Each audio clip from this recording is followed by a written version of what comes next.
Fala galera, beleza? Mais uma aula, né? Semana passada a gente não teve por causa do feriado, mas aqui vamos com tudo hoje.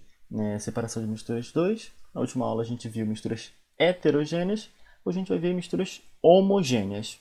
Bom, roteiro da aula. Vai ter uma breve retomada de conceitos importantes, né, para a aula de hoje, e a gente vai ver técnica de separação basicamente de duas misturas, sólido-líquido e líquido-líquido, com algumas observações no final para poder complementar a aula e ficar perfeitinha. Vamos lá. Breve retomada, né? A gente tem que lembrar alguns conceitos importantes. Né? Coloquei aqui, né, a pintura surrealista de Salvador Dalí, porque é a persistência da memória, e aí é que acaba a brincadeira mesmo. Misturas homogêneas, elas são mais difíceis de separar. Por quê? O que é uma mistura homogênea? É uma mistura em que as duas partes elas se misturam completamente, elas são miscíveis entre si. O que isso significa? Que elas geram uma ligação intermolecular, elas estão mais próximas, estão mais grudadas. Então, para você fazer essa separação, é um pouco mais difícil. Né? Tanto que a gente vai ver que os métodos, eles praticamente usam, né, dessa questão da ligação. Seja aquecendo, colocando um outro composto. E eles são bem poucos, né? Porque realmente é mais difícil e ainda não tem muitos meios, tipo, para o nosso foco que realmente caem e que são importantes e tudo mais. Outros dois fatos importantes são as misturas eutéticas e as misturas azeotrópicas. Né? A gente trabalhou isso na aula de substâncias puras e misturas e a gente tem que relembrar para poder, né, tomar alguns pontos importantes da aula. Misturas eutéticas, eutética de embaixo. Embaixo o quê? A parte de baixo do gráfico de temperatura e tempo é constante. O que isso significa, Ian? Significa que o ponto de fusão e solidificação da mistura ele é constante. Então, eutética embaixo, ponto de fusão constante. O que isso me dificulta? Né? Isso me dificulta se eu fosse aquecer uma substância que está sólida, porque eu não conseguiria diferenciar uma da outra e tudo mais. A gente vai ver isso na observação. E um grande exemplo, né, de mistura eutética são as ligas metálicas, que são exemplos de misturas homogêneas sólido-sólido. Tá? Misturas azeotrópicas. Azeu, azul, azul do céu, azul acima, enfim. A de alto. O que importa é que a parte superior do gráfico mencionado é constante. Então, o que isso significa? Significa que o ponto de ebulição, de condensação, ele vai ser constante. Né? Então, misturas azeotrópicas são as misturas que estão com o alto do gráfico constante. Geralmente são misturas de líquido-líquido, né? E o grande exemplo é a mistura de água e álcool. Então vamos lá. Mistura sólido-líquido. Né? Eu já falei que a aula vai ser bem rapidinha, então os métodos de separação são só esses dois. E na real vocês vão ver que é o mesmo método. Porque o princípio dele é o mesmo. Então vamos lá. Evaporação, vaporização, cristalização é a mesma coisa. Podem até aparecer outros nomes mais incomuns. Mas no geral é isso. Que método é esse? É o método que tu pega a água com sal, açúcar, não sei, e deixa em cima da pia com o sol batendo. Tu deixa lá 1, 2, 3 dias. Depois de um tempo, você vai perceber que só tem o pozinho lá, só tem um pozinho de sal, só tem um pozinho de açúcar. Por quê? Porque a água evaporou. É um processo natural que acontece com o tempo. Ele demora um pouco mais do que a gente gostaria às vezes, né? Então, é isso o processo. Você deixa que a natureza aconteça, né, para poder separar o líquido do sólido, porque o sólido ele vai ficar, porque o ponto de ebulição dele, é muito alto. E onde que a gente vê isso, né, no nosso dia a dia? Né? A não ser que você seja um morador do Rio Grande do Norte, você não vai ver isso todo dia. Mas lá é muito comum que existam as salinas, né, que são grandes espaços em que você produz sal de cozinha. E como que eles fazem isso? Eles pegam o que a gente tem mais abundante no mundo, né, fora ar, que é a água do mar. Porque a água do mar, tipo, ela é basicamente água e sal. O sal de cozinha, é o mesmo sal. que eles fazem? Eles formam várias piscinas, né, em volta da areia e deixa lá dias essa piscina, essa mistura, né, exposta ao sol, que é bem quente, né? Lá em Natal a galera sabe. E isso vai fazendo com que a água evapore. Até que um dia você vai passando por lá e você só vê dunas, e dunas, e dunas, e dunas de sal, de puro sal. E é assim que eles fazem em larga escala, porque é um método barato, porque você não tem que botar nada, você só deixa a piscininha lá organizada e fica tomando conta, entende? E produz, tipo, em larga escala. E a gente tem, tipo, como a gente é uma sociedade muito corrida, não sei o que, tempo e tal, existe a destilação simples, que é a evaporação no laboratório. A Juliana Paz está batendo aqui. Que é a evaporação no laboratório. Que ela faz o quê? Ela vai fazer o mesmo princípio da evaporação, só que de um jeito mais rápido. Né? E como que ela vai fazer desse jeito mais rápido?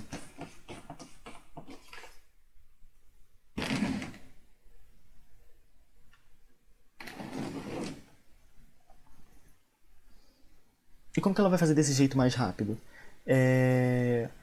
Ela vai fazer colocando fogo. Então aqui no esqueminha que a gente vê, tem aqui a chama, o balão de vidro com a mistura, um termômetro, a rolha para não deixar a mistura sair.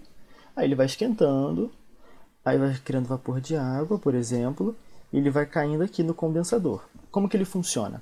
Vai entrar água por aqui de baixo, essa água vai subindo no condensador, dando voltas, e vai sair aqui por cima. Por que ela faz assim? Para que você mantenha essa parte de baixo sempre fria, né? Porque se a água entrasse aqui, como o vapor ele chega muito quente, ele ia esquentando essa água e a água ia descendo aqui e ia ficando mais quente. Então você não teria certeza que todo o vapor de água que chegou no condensador virou líquido no Erlenmeyer, tá? Então por isso que a água entra aqui no finalzinho para garantir que esse final esteja frio e sempre frio. E estando sempre frio, ele condense a água para cair nesse copo chique que não tem nada demais, só o formato dele. E é assim que você separa por destilação simples. É o mesmo princípio da evaporação, só que você tem um aparato a mais. Isso gera custos, isso gera, né, uma infraestrutura melhor que você precisa ter, então nem sempre é tão aplicado na indústria. É claro que tem certas coisas que precisam disso, mas no geral, às vezes acaba que não precisa, é mais fácil fazer evaporação, mais barato e tudo mais. E é isso, aí você vai separar, porque o líquido vai ficar aqui e o sólido vai ficar aqui. E é isso, parte do sólido e do líquido. Misturas líquido-líquido são o quê? São misturas que têm dois líquidos, é óbvio. Mas como é que você separa isso? Né? São 3 jeitos, novamente, né? Bem poucos, comparados à última aula. E é basicamente a mesma coisa, novamente. A gente tem destilação simples e fracionada e extração por solvente. A destilação simples ela é a mesma coisa. A diferença é que para funcionar, como são dois líquidos, eles dois são voláteis. Eles dois evaporam. Então, para funcionar direitinho, ela tem que ter uma diferença muito grande entre os pontos de ebulição. Para que quando a mistura, o composto que tiver o menor ponto de ebulição começar a ebulir, começar a virar vapor, o outro composto ele esteja tranquilo ainda como líquido. Tá? Porque aí, o que tem menor ponto de ebulição, ele vai virando vapor, vai saindo do composto, vai saindo da mistura, e o outro vai ficando lá. Então, ao invés de você ficar no Erlenmeyer com o líquido e no balão com o sólido, você vai ficar com um líquido aqui e o outro líquido aqui. Só que no Erlenmeyer vai ficar sempre o mais volátil, o líquido mais volátil, e no balão, nesse caso, vai ficar o líquido menos volátil. Um exemplo é o benzeno e o fenol. Que vocês vão ver direitinho, já devem ter visto, né, em química orgânica, né, que o benzeno e o fenol eles são muito parecidos entre si, então eles são miscíveis, eles são solúveis em certo ponto, só que o ponto de ebulição do fenol é tipo quase 100 graus Celsius acima do benzeno. Então é uma diferença muito grande, que é suficiente para você garantir que quando você faz a destilação simples, o benzeno que tem menor ponto de fusão, ele vai embora sozinho. Ele não leva nem um pouco de fenol, entende? Só que nem todo caso é isso. Nem todo caso é bonitinho, que tem uma diferença de temperatura de ebulição muito alta. Aí é aí que entra a destilação fracionada, para quando a mistura tem compostos com pontos de ebulição próximos, que é o caso da água e do éter, né? Que tipo, eles andam lá tipo, uma diferença de mais ou menos 20, 30 graus Celsius, se eu não me engano. E como que a gente vai separar então? Porque eu não posso simplesmente só jogar e aquecer. Eu tenho que colocar uma coluna de fracionamento. O sistema é o mesmo. A gente só colocou a coluna de diferente. O que essa coluna faz? Tipo, dependendo da coluna que você tiver, ela vai ter algumas bolinhas ou algumas entradinhas assim, para que quando o vapor da água bater, o composto de maior ponto de ebulição, ele condense. Porque como é que funciona? Você está esquentando aqui embaixo. A temperatura ela vai diminuindo conforme sobe. Então aqui em cima está mais gelado. Então você esquenta de tal maneira que aqui em cima esteja um pouco acima do ponto de ebulição do composto de menor ponto de ebulição. Deixa eu reformular. Você deixa aqui em cima com uma temperatura que não faça o composto de maior ponto de ebulição vaporizar. Então, por exemplo, vamos fingir. A água ela ebule a 100 graus Celsius e o éter a 70. Então, aqui embaixo tem que estar a mais de 70 graus para o éter poder virar vapor. Só que aqui em cima não pode estar a 100 graus Celsius, porque aí a água ela vai virar vapor, entende? Então tem que ficar nesse meio termo. Então, tipo, vamos colocar que aqui em cima ficou em 80 graus. A água, mesmo que o ponto de ebulição dela seja 100 graus Celsius, ela evapora ainda assim, né? A gente vê a água evaporando no mundo e não está ebulindo, não está a 100 graus Celsius a Terra, né? Graças a Deus. Então, como é que vai funcionando? Vai subir água e éter junto, porque eles têm ponto de ebulição próximo. Só que quando a água vai batendo nesses sulcos, nessas entradinhas, como ela é menos volátil, ela bate e fica. Ela bate e condensa. Na hora que condensou, o éter continua, porque ele está lá quente, super quente, gás infinito. E a água não. A água tipo, tá aquele gás mais ou menos que tipo, bateu em mim, eu fico. Entende? Tipo, bateu na água, ela vai condensar. E é isso que vai acontecendo. Tipo, a água vai condensando aqui, de forma que ela não chegue no condensador. Porque o que você quer fazer é separar. E você só vai separar se não chegar nenhuma água do outro lado, né? É claro. Então é mais ou menos isso como funciona a destilação fracionada. Ela coloca um impeditivo para que o outro composto, o composto menos volátil, não chegue do outro lado, junto com o outro cara. Beleza? A extração por solvente. Então, eu trabalhei já com calor. Eu já tinha falado que ia ser calor e solubilidade. Aqui que entra a solubilidade. Tem alguns compostos, por exemplo, o fenol, ele se solubiliza tanto no benzeno quanto na água. Só que ele vai ter uma certa preferência. Ele nunca vai ficar no meio termo. Então, é aí que você usa extração por solvente. Porque às vezes você não quer esquentar. Às vezes, se você esquentar, estraga ou é muito caro. Então, o que você faz? Você pega um terceiro composto para colocar na mistura. E na hora que você coloca na mistura, uma das partes dela vai se solubilizar mais nele do que no outro. Então, por exemplo, a gente tem 50 de álcool, 50 de gasolina, 100. Só que eles estão misturados entre si, porque eles se misturam. Você colocou 50 de água, então formaria uma mistura de 150. Só que aí você vai ver, né, essa mistura, a água não se mistura nem um pouco com a gasolina, mas ela junta com o álcool. Então o que vai acontecer? Você vai formar uma coluna de 100 de água mais álcool e uma outra parte de 50 de gasolina. Então você conseguiu tirar todo o álcool que estava preso junto com a gasolina porque você colocou a água. Por quê? Porque o álcool ele prefere a água do que a gasolina. Então é assim que você faz a extração por solvente. Aí agora você está separado, você vai usar os outros métodos de separação que você quer. Tipo, tanto faz qual que vai ser. Se você vai fazer uma destilação, se você vai fazer uma filtração, uma decantação, enfim, não importa. O que importa é que você já separou. Porque você colocou uma outra pessoa no meio, né, do casal, e um das pessoas do casal preferiu essa pessoa do que o casal, entendeu? Tipo, é isso. Aí, vamos para as observações. As observações são 2 slides para eu deixar um pouco mais separadinho. Eu quis aqui frisar nessa separação do petróleo porque ele é uma grande mistura, né, de compostos e é uma mistura homogênea. A gente vai ver mais com mais calma em outros assuntos de química, mas já vamos dar uma olhadinha. Para você separar o petróleo, como ele é uma grande mistura homogênea de compostos que tem um ponto de ebulição próximo, você faz uma destilação fracionada.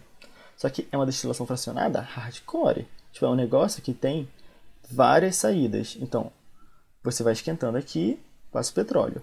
Conforme você vai subindo na coluna, são os compostos mais voláteis. Então, de cima para baixo você vai ter os gases, aí começa a ter uns líquidos aqui, aí aqui começa a ter umas coisas mais sólidas, que é o quê? Que é o asfalto, que é o alcatrão, um resíduo que não tem muita utilidade. Aqui começa, né, tipo, uma gasolina para barcos e indústria, que ela é um pouco mais pesada. Aí vai entrar os óleos lubrificantes, o diesel, né, a querosene de avião, aí a gasolina que a gente conhece, né, compostos de limpeza que tem. Tipo, o querosene às vezes é usado, né, para tirar tinta, remoção de tinta. Aí você sobe aqui em cima, tem os gases, que é o gás de cozinha, o metano, o propano e tudo mais. E é importante ter essa noção da separação do petróleo, porque é uma questão que cai, né? Porque o petróleo é muito importante na nossa vida e envolve química, envolve separação de misturas homogêneas e tudo mais. E aqui eu vou entrar no ponto que eu falei, né, no resumo, na breve retomada, das misturas sólido-sólido, né? Porque eu não coloquei, né, no slide como é que você separava uma mistura sólido-sólido. Por que eu fiz isso, né? Bom, eu falei, misturas sólido-sólido são difíceis de você separar, porque a grande parte dessas misturas sólido-sólido homogêneas são ligas metálicas. E as ligas metálicas têm o costume de formar misturas eutéticas. Então, pensa comigo, você está com um sólido na sua mão, que são 2 metais. Só que se ele está sólido, como é que você vai separar esse sólido? Você não pode quebrar, porque eles estão ligados entre si, entende? Você pode aquecer. Beleza, você aqueceu. Mas se a mistura ela é eutética, ela tem um ponto de fusão constante. Então não vai acontecer a mesma coisa que na destilação fracionada, que uma parte do metal vai, né, ebulir e a outra parte vai ficar. Não é a mesma coisa que a fusão fracionada que eu falei na última aula, em que eu vou ter um metal fundindo, né, virando líquido. Não tem aspas não, é líquido mesmo. Ele virando líquido, enquanto o outro fica sólido. Porque a mistura é eutética. O ponto de fusão ele é constante. Se ele é constante, o metal não vai se separar se você tentar fundir. Você pode aquecer até ele virar gás? Pode. Isso é viável? Nem um pouco. Pontos de fusão de metais, eles estão na casa de 1500, 2000, 3000 graus Celsius. Imagina quão quente deve ser um lugar para você ter um metal gasoso, um metal em vapor. É impraticável, não tem como. Você poderia fazer por solvente? Não. Porque metal é o mesmo princípio para todo mundo. É difícil você pensar numa dissolução de metal. Mas é praticamente o mesmo princípio para todo mundo, então não dá para separar. Você pode pensar... Não tem mais no que pensar, sabe? Por isso que mistura sólido-sólido você geralmente não coloca, né? Tipo, é claro que vai ter como separar e tudo mais, porque a gente não tá há, sei lá, quantos anos fazendo química sem conseguir separar uma liga metálica. Mas é uma forma de separar a mistura que não cabe pra gente, né? Que não é cobrado, que a gente não precisa saber. Só precisa ter noção que misturas sólido-sólido geralmente são eutéticas, ponto de fusão constante. Último slide, misturas azeotrópicas e cromatografia. Misturas azeotrópicas, mesmo esquema da mistura eutética. Como é que eu vou separar uma mistura de água e álcool, se eles são líquidos? Você pode pensar, Ian, eu vou fazer uma destilação fracionada, porque o ponto de ebulição deles é próximo. Mas eles formam uma mistura azeotrópica. O que isso significa? Que o ponto de ebulição é constante. Então vai entrar no mesmo problema da mistura eutética. Você vai aquecer, você aqueceu, os dois vão entrar em ebulição ao mesmo tempo. Se eles entram em ebulição ao mesmo tempo, você não consegue separar. Aí você fala, Ian, mas eu posso então diminuir a temperatura, um vai solidificar antes que o outro. Pode, pode. Mas isso é feito? Não muito. Não é muito usual esses outros tipos de separação. Por isso que eu coloquei a parte, porque tipo, vai falar assim, não tem como separar. Tem. É feito geralmente desse jeito? Não. Cai desse jeito? Geralmente não. Tipo, geralmente as perguntas são de misturas que a gente já viu, né? Que a separação é uma separação, tipo, viável, uma separação ok de ser feita. Né? Então, caiu misturas eutrópicas, você geralmente não vai pensar em separar, entende? Muito menos por destilação, porque não tem como. Não tem como de verdade. E por fim, cromatografia. Eu coloquei mais como um extra, porque já caiu. Se eu não me engano, caiu no Enem. Só que o enunciado ele explicava mais ou menos como que era. Só que sempre que você sabe antes, facilita. Né? O que é isso? Cromatografia, croma é cor, grafia é foto. Né? Você vai ver que a separação ela é feita de forma visual. Você consegue ver as coisas se separando. Então vamos explicar essa fotinha aqui, que vai ser a mesma coisa que o texto. Isso aqui é a fase estacionária. Geralmente é um papelzinho de celulose. Você vai colocar a sua mistura aqui em cima, que é o preto, e você vai colocar um solvente, que é uma fase móvel. Né? Essa fase móvel, ela vai fazer o quê? Ela vai descendo, né, na fase estacionária, ela vai, tipo, como se ela estivesse escorrendo, uma parte dela acaba sendo, tipo, molhando o papel, mas boa parte dela vai descer o papel porque não são muito miscíveis, eles não se misturam tanto. E qual que é a graça dessa separação? Porque na sua mistura, né, na coisa que você colocou para separar, é o mesmo princípio da extração por solvente. Vai ter alguns compostos que eles vão se misturar, que eles vão interagir mais ou menos com a fase móvel. E o que isso acarreta? Né? Essa diferença de interação entre a fase móvel e estacionária que tem na sua mistura vai fazer com que certos compostos eles escorram mais do que outros compostos no papelzinho. Então o que acontece? Você vai colocar a mistura, colocou o solvente, algumas partes vão interagir mais com ele, que é o caso do vermelho, então elas vão descer mais rápido pelo papel, até que certo ponto eles vão embora, entende? Enquanto que a parte verde, que não se misturou tanto, que não interagiu tanto, ficou. Ele ficou por mais tempo, né? Até que eventualmente ela também foi embora. E é isso, cromatografia. Você coloca um solvente para que ele possa separar a mistura por conta da solubilidade. É tipo uma separação, tipo um arrastando mesmo. Tu pegando no braço do teu amigo e puxando ele, sabe? Às vezes você vai colocar esse, tipo, vai ser um copinho com o solvente aqui embaixo, você vai colocar o papel com, né, a sua mistura aqui embaixo, né, no finalzinho do papel, colocou aqui. Aí o solvente vai subindo, subindo e vai separando assim, como se fosse meio que ao contrário. Você não precisa nem realmente retirar o composto. Só de você ter separado. Ai, que susto. Só de você ter separado isso daqui já é suficiente pra gente, entende? Porque geralmente essa cromatografia é para você analisar. Essa minha mistura são duas coisas diferentes. São três coisas e tudo mais. Né? E é mais ou menos isso. A aula de hoje é mais rápida. Né? Eu coloquei lá a listinha de exercícios para vocês. Dê uma olhada e tal. Tipo, vai com calma, vai no ritmo. A quarentena é realmente complicado. Né? A gente está sempre aqui para vocês falarem com a gente. Não se cobrem tanto, tipo, é difícil mesmo. A perspectiva é que os vestibulares eles atrasem, né, as suas datas, né, eu espero. A Unicamp já falou, por exemplo, que vai fazer uma prova adaptada para essa realidade da quarentena, com menos conteúdo, né? Eu espero que os outros bancas sigam, né, o exemplo da quarentena, da Unicamp. E é isso, sabe? Vamos no seu ritmo, dia após dia, que a gente vai, né, sobrevivendo e vai passar tudo direitinho e vai dar tudo certo no final, né? A gente confia bastante em vocês e a gente tem plena certeza da capacidade que vocês têm de, né, estudar, de se empenhar e de conseguir no final conquistar o que vocês querem. E é isso, tá? A gente tá sempre junto aqui, pode falar, mandar mensagem, não tem o menor problema, tá? Beijão, gente, até a próxima aula.